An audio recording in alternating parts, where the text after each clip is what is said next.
Welcome back to my recap series for A Course in Miracles. Really excited to talk about some of the things I've learned this week.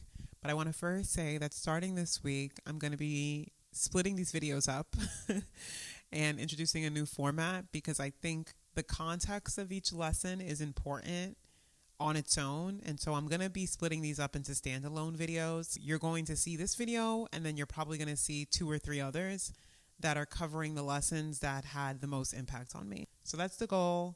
Clarity is always the goal. And I'm also thinking about attention spans and how we digest information now. And so, yeah, I hope that that new format works for everyone. And let's get started. Lesson 16 was I have no neutral thoughts. And they start by saying that the idea for today is a beginning step in dispelling the belief that your thoughts have no effect. Everything you see is the result of your thoughts. There's no exception to this fact. Thoughts are not big or little, powerful or weak. They are merely true or false. Those that are true create their own likeness. Those that are false make theirs.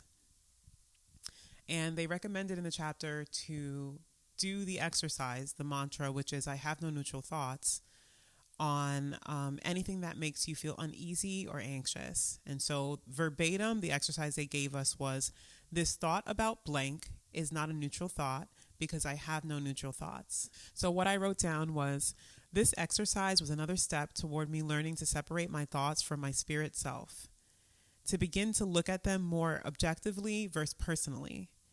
If thoughts are not neutral, and each thought we think creates our reality, it's important to actually maintain a clear sense of what reality we are allowing to present itself to us. I've spent most of my life learning to analyze and interpret the thoughts of others to my own detriment and without awareness of my own lack of neutrality. Thoughts are not passive, which means I should question thoughts as they arrive rather than allowing the thoughts to take me into a reality that isn't to my benefit. And, of course, as I said in our last conversation about thoughts, every thought should be accompanied by an action. And so even if that action is deciding when you're going to take action on the thought, that will get you miles ahead versus falling into rumination, stress, anxiety, fear, all of the emotions that come with overthinking or no course of action for how to move forward from the thoughts that are arising and presenting themselves.